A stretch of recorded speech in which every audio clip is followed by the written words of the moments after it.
Chapitre 15 À charge et à décharge 21 novembre 2013 Un quart d'heure plus tard, Harry et son partenaire frappaient à la porte de la maison où habitait Edmund Plunkett. Celui-ci leur ouvrit et se rembrunit en les reconnaissant. « Encore vous ?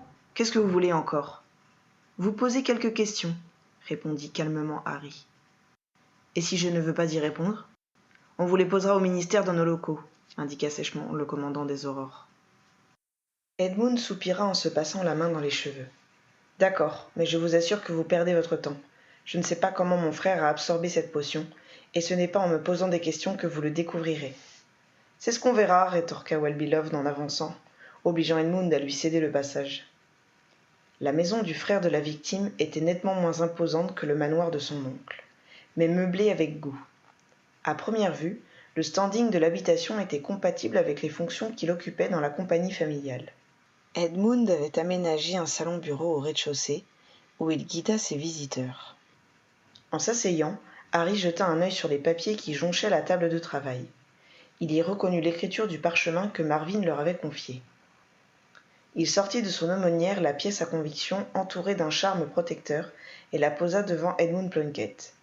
Il vit celui-ci écarquiller les yeux avant de devenir blême. « Reconnaissez-vous cette lettre ?» s'enquit Harry. « Où l'avez-vous trouvée ?» demanda l'autre en retour. « Reconnaissez-vous l'avoir écrite ?» insista l'Aurore. Edmund resta quelques secondes sans réaction avant d'admettre d'une voix blanche. « Oui, c'est moi. » Très vite il redemanda. « Où l'avez-vous trouvée ?»« Monsieur Plunkett, réalisez-vous que vous nous avez menti à propos de notre belle-sœur et que cela vous met dans une situation très délicate ?» demanda Harry sans répondre à la question. « Mais bon sang, cela n'a rien à voir avec ce que vous cherchez. Je n'avais pas à vous raconter ça. » « Je pense que vous n'avez plus le choix maintenant. Il va falloir que vous nous racontiez ça, et tâchez de ne plus mentir. » Leur suspect jeta un regard désespéré sur le parchemin et soupira. « Ce n'est pas ce que vous croyez. Je n'ai jamais donné cette lettre à Nell. Je l'ai écrite un soir où j'avais trop bu et je ne l'ai pas retrouvée. Du coup, je pensais l'avoir brûlée. Je n'ai plus de souvenir très clair de cette soirée. C'était juste avant son mariage avec Gerald et j'avais encore un problème avec cette idée. Dans ce courrier, vous dites que vous l'aimez comme un fou et que vous ferez tout pour qu'elle soit à vous un jour, releva Well-Beloved impitoyable. N'est-ce pas ce que vous avez fait ? Et il n'y a plus d'obstacle entre elle et vous maintenant.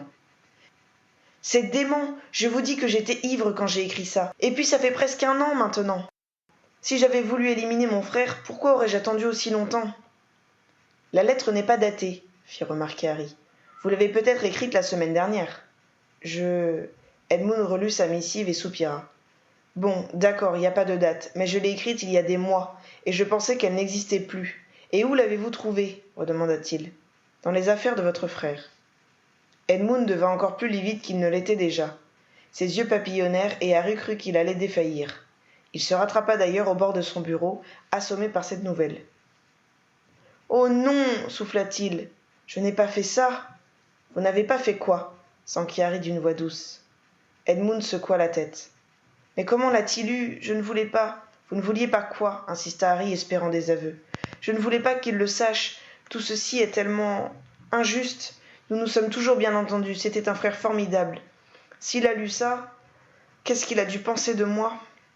C'était insupportable et vous l'avez supprimé pour ne pas avoir à en assumer les conséquences, proposa Well-Beloved. Harry avait l'impression qu'Edmund ignorait réellement que son frère avait lu sa lettre, car il ne voyait pas comment on pouvait imiter la stupéfaction et l'horreur que cette nouvelle lui avait causée. Mais l'homme leur avait déjà menti et il était souvent efficace de prêcher le faux pour savoir le vrai. « Donc vous aimez toujours désespérément votre belle-sœur et son veuvage est une vraie aubaine pour vous, » continua-t-il. L'homme ne répondit pas, se contentant de secouer négativement la tête, le regard fixe, comme si son enfer intérieur l'isolait de son entourage. Harry se demanda s'il devait continuer à enfoncer le clou. Il songea avec malaise à George et Angelina qui avaient eux aussi bâti leur couple sur une tragique disparition. Avait-il le droit de reprocher à cet homme d'aimer la même femme que son frère ? Il échangea avec son partenaire un regard incertain. Son coéquipier fit un geste de la main pour suggérer de fouiller la maison. « Pouvez-vous nous confier votre baguette ?» demanda Harry. Brisé, Edmund sortit docilement sa baguette de sa poche pour la confier à l'Aurore. Well-Beloved fit signe qu'il restait sur place et qu'il s'occupait de fouiner dans la pièce où il se trouvait. Harry sortit pour inspecter le reste. Il lui fallut une demi-heure à peine pour trouver, dans la salle de bain parmi les flacons de potions de toilette, une fiole correspondant, selon son étiquette, au produit qui avait servi à endormir Gerald. Ce fut dans la chambre à coucher, sous le lit, qu'il fit une découverte encore plus déterminante. Dans la poussière traînait un torchon sur lequel étaient cousues 2 lanières. Un vêtement d'elfe de maison. Après avoir soigneusement relevé les empreintes sur la bouteille de somnifère et vérifié qu'aucun sortilège sortant de l'ordinaire n'avait été absorbé par le linge de maison, Harry redescendit retrouver son collègue et leur suspect. « C'est à vous » commença-t-il en posant le flacon sous les yeux d'Edmund. « Non. Vous en êtes certain ? Je n'en prends jamais, et vu ce qui est arrivé à Gerald, donc c'est arrivé chez vous par l'intervention de Merlin. Vous dites que vous l'avez trouvé chez moi, mais je ne l'ai jamais vu. » Harry changea brusquement de conversation. « L'elfe Catena est-il venu récemment ici ? Non, pourquoi ? Vous ne lui demandiez jamais de faire le ménage chez vous. Je le fais moi-même, je sais que ce n'est pas impeccable, mais cela me suffit. » Le niveau de propreté avoué correspondait à ce que Harry avait constaté en furetant dans les autres pièces. Il fit léviter devant lui ce qu'il avait trouvé sous le lit et demanda au suspect. « Avez-vous une explication pour ça ? Qu'est-ce que c'est ? Vous ne le reconnaissez pas ?» Au bout de quelques secondes, Edmund dit lentement. « On dirait un des torchons de Catena. Ma tante en a toute une série avec des bandes bleues et vertes comme celui-ci. D'où le sortez-vous ? Je l'ai trouvé chez vous. Je suppose qu'un jour ma tante me l'a prêté et que j'ai oublié de le lui rendre. Vous n'avez décidément pas beaucoup de mémoire. Je ne vais pas inventer une explication pour vous faire plaisir. J'ai autre chose en tête en ce moment que de comprendre pourquoi Catena a laissé un torchon sale chez moi, et puis je m'en fiche. Je voudrais que vous me laissiez en paix. » Harry décida qu'il était temps de passer à l'étape suivante. « Vous êtes celui qui a le plus à gagner de la mort de votre frère. Vous avez eu la possibilité matérielle de lui faire prendre une potion de sommeil quand vous lui avez servi son verre de whisky. Vous êtes en outre le seul témoin de son décès. Vous avez chez vous le produit qui a servi à l'endormir. Vous avez aussi en votre possession un vêtement appartenant à une créature qui a sans doute été tuée car elle en savait trop. Vous n'avez aucune explication satisfaisante pour expliquer la présence de ce linge chez vous. Vous nous avez en outre menti sur un point important, se rapprochant de ce qui pourrait bien être un mobile. Mr. Plunkett, je vous arrête pour le meurtre de votre frère Gerald Plunkett, et je vous demande de nous suivre sans résistance au ministère. » Edmund ouvrit la bouche, mais aucun son n'en sortit. « Vous pouvez prévenir votre famille, » lui indiqua Harry, « et vous faire assister par un avocat. » Ces précisions n'étaient pas obligatoires, mais Harry, qui avait participé à la mise en place de la loi qui concédait ses droits, se sentait moralement obligé d'en informer ceux qui l'arrêtaient. Il savait que la plupart de ses collègues s'en abstenaient, bien qu'il les ait encouragés plusieurs fois à les faire.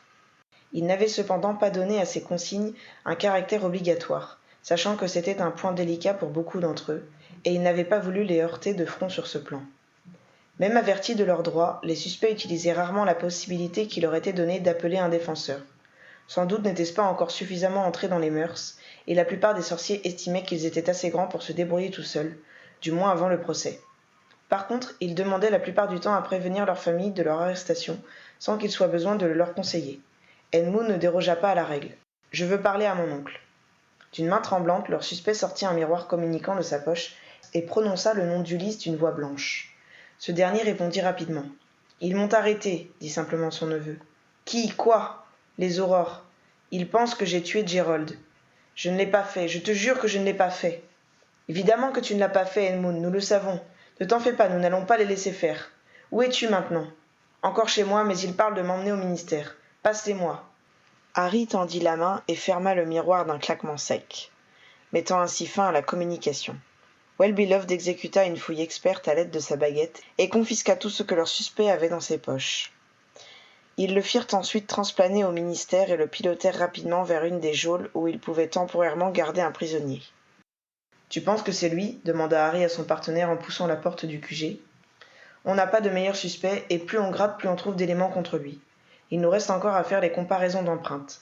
Je suis certain que l'oncle Plunkett va nous envoyer un baveux, et on aura intérêt à avoir de quoi lui fermer son caquet. » Une bonne surprise les attendait néanmoins sur la table de Well-Beloved, le compte-rendu de l'examen du corps de l'elfe Catena. « Il a succombé à une overdose de potions de sommeil !» s'écria le partenaire de Harry qui avait lu le rapport en diagonale pour sauter à la conclusion. « La même que celle qu'on a trouvée chez Edmund. »« Ah, très bien, commenta Harry avec satisfaction. Je vais voir Pritchard pour vérifier qu'il n'a pas besoin de moi.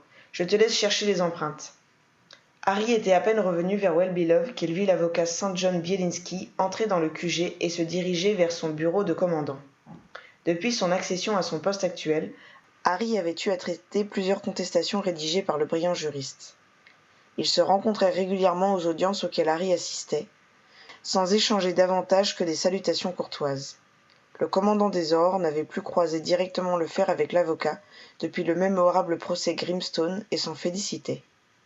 Mais il avait l'impression que cette fois-ci, il n'y couperait pas. Ulysse Plunkett avait les moyens d'envoyer à son neveu l'un des meilleurs avocats du monde sorcier. Bielinski le repéra et s'élança vers lui. « Commandant Potter, salua-t-il, je viens pour assister Mr. Edmund Plunkett. Il paraît que vous vous en occupez personnellement. »« C'est exact. Voulez-vous le voir tout de suite ? J'aimerais avoir accès à votre dossier auparavant. »« Très bien, mais toutes les pièces ne sont pas encore finalisées, prévint-il. Je vous fais immédiatement les copies de ce qu'on a déjà. »« Merci beaucoup. » Après un hochement de la tête en direction de Well-Beloved, Bielinski alla s'installer à la table qu'ils avaient installée dans un coin de la pièce à usage des avocats venant consulter les pièces. De son côté, Harry s'activa avec sa baguette pour dédoubler les documents principaux du dossier, terminant par le compte-rendu de Sainte-Mangouste concernant Catena. Il alla ensuite le porter à l'avocat qui avait sorti une plume pour prendre des notes. De retour auprès de son partenaire, il lui demanda où il en était. « J'ai analysé les empreintes du flacon de potion. Il y en a un paquet, ce qui est souvent le cas vu que le préparateur et le vendeur l'ont manipulé. Aucune n'est identifiable. Le torchon ? Rien trouvé d'intéressant dessus. Au pli et à l'état général, j'ai l'impression qu'il était propre, plié et repassé, puis roulé en boule et jeté à terre. Il y a de la poussière dessus, mais pas comme si l'elfe l'avait porté en faisant un travail salissant, plutôt comme si on l'avait posé sur un endroit poussiéreux. » Harry fit la grimace. Pour l'examen des tissus, la recherche magique piétinait et était loin d'atteindre les résultats que les moldus obtenaient avec leur microscope surpuissant. Il se demanda s'il ne pourrait pas le faire analyser par les moldus en passant par l'intermédiaire d'Audrey, l'épouse de Percy. Une procédure le permettait, mais une demande devait être déposée auprès du jeune magot. Étant donné que l'objet devait porter des traces de l'elfe, créature inconnue et qui devait le rester hors du monde sorcier, il était peu probable qu'il obtienne l'autorisation. S'il passait outre, la preuve ne pourrait pas être retenue par le tribunal. Peu après, Bielinski revint vers eux. « J'aimerais voir mon client, indiqua-t-il. » Harry se leva pour l'amener dans la section d'incarcération provisoire que les Aurores partageaient avec le service de la police magique. En chemin, l'avocat demanda « Des regrets à propos de notre dernière conversation, monsieur Potter ?» Harry songea à ce bref échange dans un café, durant lequel Bielinski avait su le convaincre de l'importance du rôle de la défense dans un procès, et aux encouragements qu'il lui avait donnés ce jour-là sans imaginer que cela déboucherait sur une réforme aussi profonde du système judiciaire. « Ça dépend des jours, répondit-il avec franchise. Ils échangèrent un regard mi-complice, mi-ironique, avant de se sourire. Ils restaient adversaires, mais ils avaient en commun une action dont ils étaient fiers tous les deux. Arrivé à destination, Harry abandonna l'avocat entre les mains du gardien, laissant celui-ci procéder à la fouille réglementaire du visiteur et mettre sa baguette de côté. Quand il revint en QG, Pritchard lui fit signe qu'il avait besoin de lui. 1 heure plus tard, Bielinski frappait à la porte du bureau de Harry, où ce dernier finissait de trancher les derniers points que son adjoint lui avait soumis. « Pouvons-nous discuter du dossier ?» le pria l'avocat. Harry donna encore une instruction, puis revint dans la grande pièce pour s'installer avec Well-Beloved et Bielinski à la table où l'avocat avait auparavant étudié les pièces qu'on lui avait transmises. « Avez-vous l'intention de demander l'incarcération immédiate de mon client ?»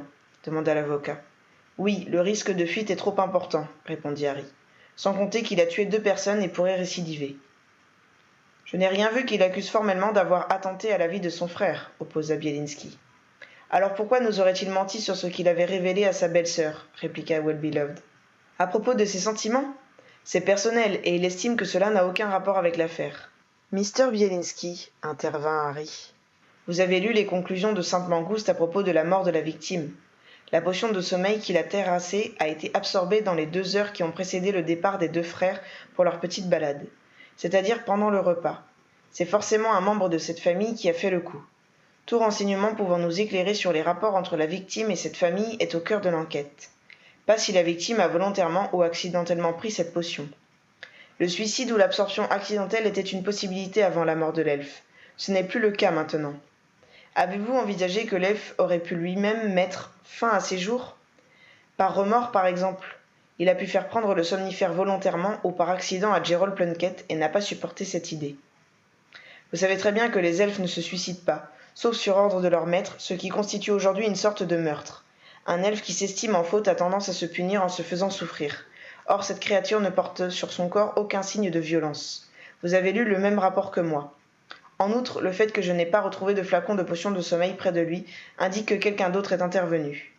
Les pistes qui vous mènent à Edmund Plunkett sont minces, voire inexistantes, réaffirma l'avocat. À part le béguin pour sa belle-sœur, votre dossier est vide. Vous avez lu la lettre qu'il lui a adressée, rétorqua Harry.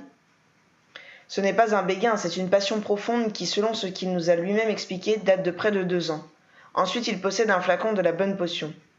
Comme la moitié de la population sorcière, il n'y a même pas ses empreintes dessus. Et il refuse de nous dire quand il l'a acheté. Il ne refuse rien, il ne l'a pas fait. Il a en outre été trouvé en possession d'un vêtement de l'elfe si commodément réduit au silence. C'est un torchon qui peut avoir d'autres utilités. Sauf qu'il était dissimulé à un endroit où on ne range pas habituellement les torchons, et qu'il a des lanières qui indiquent son usage. Ce n'est pas au dossier. Vous savez bien qu'à ce stade de l'enquête, il est important de garder certains détails pour nous. Bielinski connaissait les règles du jeu et n'insista pas. Il savait qu'il aurait tous les éléments avant le procès. C'était la condition pour qu'il soit opposé à l'accusé. Quoi qu'il en soit, dans l'hypothèse où il aurait empoisonné ce pauvre elfe, pourquoi aurait-il gardé un torchon qui l'incrimine ? Demanda-t-il. Je n'ai pas lu que la créature ait été retrouvée dénudée. Ce tissu se trouve peut-être chez mon client depuis des mois. Harry haussa les épaules. Désir de prendre un trophée, action sous l'effet de la panique. Que sais-je ? Vous n'ignorez pas que les meurtriers créent bien souvent eux-mêmes les preuves qui les désignent. Il arrive aussi régulièrement qu'on crée de toutes pièces des preuves pour détourner les soupçons du véritable coupable. Mon client ne se souvient pas avoir acheté ce flacon de potion, et vous n'avez pas ses empreintes dessus. Pas plus qu'il ne sait pas comment il a récupéré le torchon de l'elfe. Si quelqu'un avait voulu l'incriminer, il ne s'y serait pas pris autrement. Sauf que c'est la lettre qui nous a mis sur la piste, et qu'il ne nie pas l'avoir écrite. Et puis, qui aurait eu accès à chez lui ? On n'y entre quand même pas comme dans un moulin. Il m'a dit que sa cheminée était débloquée pour son frère et son cousin, répondit l'avocat. Son cousin, celui qui leur avait parlé le premier des sentiments d'Edmund pour Nell et donné la lettre qui avait concentré les soupçons sur lui, réalisa Harry. Il se tourna vers Welbeloved qui avait l'air troublé lui aussi. Il faudrait qu'on pose quelques questions à son cousin, consentit Harry. Mais il me semble prématuré de permettre à Edmund de rentrer chez lui. Si jamais il est victime d'une machination, comme vous avez l'air de le croire, il peut aussi être le prochain à succomber d'un sommeil fatal. Vous pouvez le mettre en garde, suggéra l'avocat. Voici ce que je vous propose, tenta Harry. Vous nous laissez les 24 heures durant lesquelles nous avons de toute manière le droit de le garder, sans interférer ni communiquer ce que vous savez aux autres membres de la famille. De notre côté, nous nous engageons à ne pas demander son maintien en détention auprès du juge si nous ne trouvons pas d'autres éléments contre lui. Sans éléments supplémentaires, la maison de justice vous le refusera, affirma Bielinski. Ça, vous ne pouvez pas en être certain. Le torchon de l'elfe dissimulé chez lui est très incriminant. Par ailleurs, s'il est innocent, il a tout intérêt à ce que le vrai coupable pense avoir réussi son coup en constatant que nous le gardons. Allez-vous vraiment enquêter à décharge ? S'enquit l'avocat. À charge et à décharge, précisa Harry. Comme toujours. Je dois parler à mon client avant de vous donner ma réponse. Oui, je comprends. Harry attira un morceau de papier et signa une nouvelle autorisation de visite. Son interlocuteur s'en saisit et repartit vers la sortie. « Alors, demanda Harry à Welbeloved, tu penses que ça peut être un coup monté ? Justement, comme tu étais occupé, je n'ai pas eu l'occasion de t'en parler, mais il y a un élément bizarre. Je n'ai pas trouvé d'empreinte des doigts de Gerald sur la lettre d'Edmund. Tu en es certain ? Oui, il y a 3 séries de paluches, dont celle de Marvin et Edmund. Je ne sais pas à qui appartient la 3e, mais ce n'est pas celle de Gerald. L'épouse de Marvin, sans doute, puisqu'il la lui a montrée et lui a demandé son avis. Il faut s'en assurer. Réinterroger tout le monde aussi, et vérifier qu'il n'y a pas de potion de sommeil qui traîne dans les pharmacies familiales.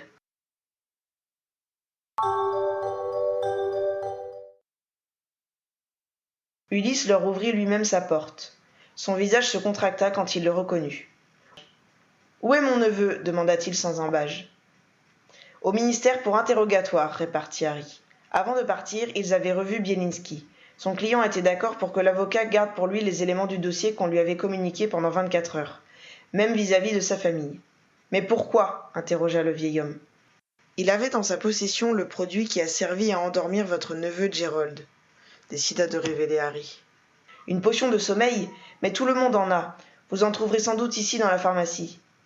Nous venons précisément pour nous en assurer, l'informa le commandant des Aurores. Nous allons fouiller votre maison. Ulysse les regarda sans mot dire, visiblement dépassé par la situation. Est-ce indispensable? Demanda-t-il. Nous enquêtons sur un meurtre. Maintenant, vous nous excuserez, nous avons du travail. Durant l'heure suivante, les deux Aurores parcoururent la demeure de fond en comble. Nell Plunkett occupait sa chambre quand Harry demanda à vérifier l'endroit. Elle resta plantée dans la pièce, les bras croisés, le fusillant du regard durant tout le temps que dura l'opération. Harry remarqua qu'elle avait peu d'affaires à elle, ce qui était normal puisque son séjour en ces lieux n'était que temporaire. Well-Beloved lui indiqua qu'il avait dérangé Mrs. Bethany Plunkett quand il s'était attaqué à la cuisine et que Ulysse, réfugié dans la bibliothèque, avait prétendu être plongé dans un livre sans faire mine de le remarquer. Jusque-là, il n'avait pas trouvé de flacon de potion de sommeil, qu'il soit vide ou plein. Ils terminèrent par la chambre de l'elfe, toujours bloquée par le sort que Harry y avait apposé la veille. Ils relevèrent soigneusement les empreintes au cas où l'une d'entre elles aurait échappé à Harry, mais une rapide vérification leur permit de déterminer qu'il n'y avait que des traces de la créature dans cet espace. Pas plus que la première fois, ils ne trouvèrent de flacon contenant de somnifères. Ils échangèrent un regard entendu. Une tierce personne était nécessairement intervenue. En ressortant de la niche, ils retrouvèrent les 3 membres de la famille dans la cuisine, en train de commencer leur repas. Harry remarqua qu'ils s'étaient tous servis très chichement. Ils n'avaient visiblement que peu d'appétit. « Avez-vous trouvé ce que vous cherchiez » interrogea Ulysse d'un ton brusque. Les 2 femmes le regardèrent d'un air inquiet, comme si elles trouvaient périlleux d'en s'en prendre ainsi à des Aurores. « Non, répondit Harry. « Je suppose que nous sommes supposés nous en réjouir, ironisa le maître de maison d'un ton froid. « Pas spécialement, le renseigna Harry. Vous voulez dire que vous soupçonnez toujours l'un de nous ? Vous êtes-vous récemment débarrassé d'un flacon de potion de sommeil ou d'un autre flacon en verre ? Non, bien sûr que non, et je suis persuadé que Gerald a pris cette potion par accident.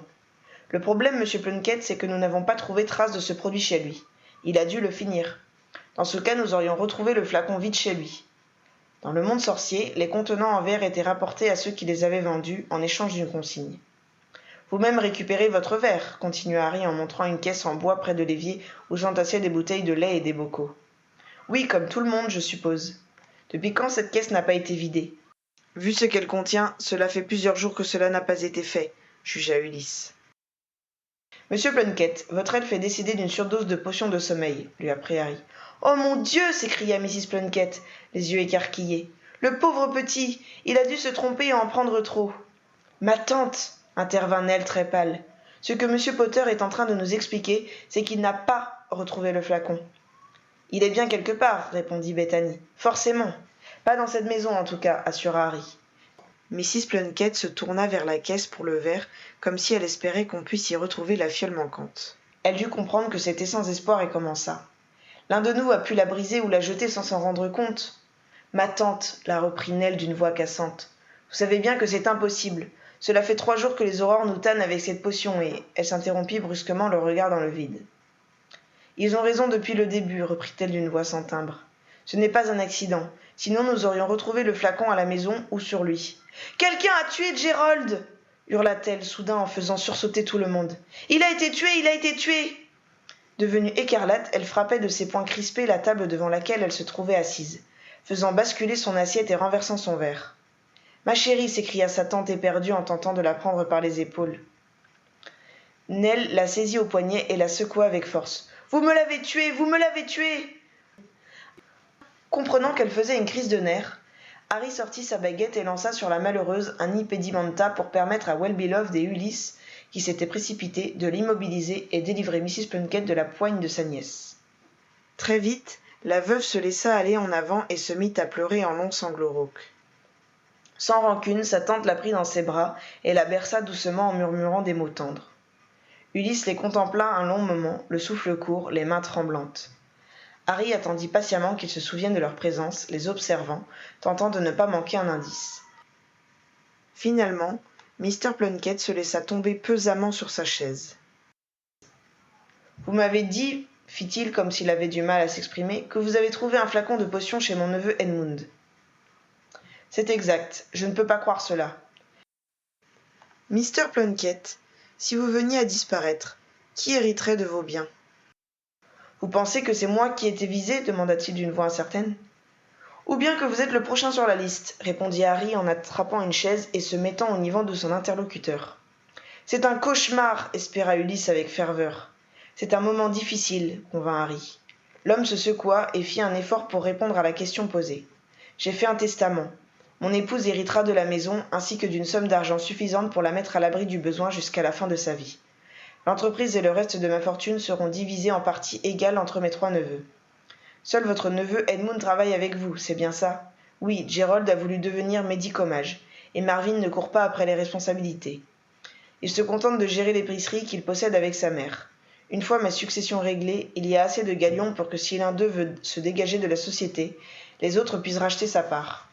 Je leur ai demandé de ne prendre aucune décision hâtive pour ne pas mettre l'assise financière de l'entreprise en péril, et cela n'a pas semblé leur poser un problème particulier. Quand avez-vous pris ces dispositions? Il y a 2 ans, quand j'ai eu un ennui de santé et que j'ai réalisé que je n'étais pas immortel. Il ne m'était pas venu à l'idée que je ne serais pas le premier à partir, soupira-t-il avec tristesse. À ses côtés, Nell s'était arrêtée de pleurer. Elle fermait désespérément les yeux, comme pour éloigner d'elle la réalité. Harry retint de justesse son conseil machinal de lui faire prendre une potion de sommeil pour qu'elle puisse récupérer de ses émotions. « Monsieur Potter, pensez-vous vraiment que c'est Edmund qui a fait ça ?» reprit Ulysse. « Certains éléments laissent à penser qu'il peut nous apporter des réponses qui nous feraient avancer vers la vérité, » répondit précautionneusement Harry. « Ça veut dire que vous n'en êtes pas certain ?» traduisit Mr. Plunkett. Harry ne releva pas. « Je ne peux pas croire qu'Edmund ait pu faire une chose pareille, » insista Ulysse. Mr. Plunkett, si on considère que le coupable est vraisemblablement une des personnes qui étaient à votre table dimanche dernier, qui pensez-vous capable de faire une chose pareille? Vous imaginez vraiment que je vais accuser quelqu'un de ma famille? Si vous avez remarqué un élément qui puisse me mettre sur la voie, j'espère simplement que vous me le transmettrez. Ne comptez pas sur moi pour vous aider à mettre l'un des miens en prison. Je vous rappelle que cette personne a tué votre neveu et qu'il est probable que vous soyez très haut sur la liste des prochaines victimes potentielles. C'est mon affaire. Réfléchissez-y. Une dernière question. Votre nièce par alliance fait-elle encore partie des héritiers malgré le prédécès de son mari? Ulysse Plunkett ferma les yeux, refusant de parler. Harry se leva et annonça. « Je vais demander à un de mes aurores de rester avec vous cette nuit. »« Sommes-nous assignés à résidence » demanda Ulysse. « Je pensais plutôt vous protéger, » révéla doucement Harry. « Et je vous déconseille de manger ou boire quoi que ce soit qui n'ait pas été vérifié par eux avant. » Il sortit son miroir pour joindre Pritchard et lui demanda de donner les directives requises. Son adjoint lui demanda s'il allait repasser prochainement au bureau. « Non, nous avons encore une visite à faire, » lui indiqua Harry.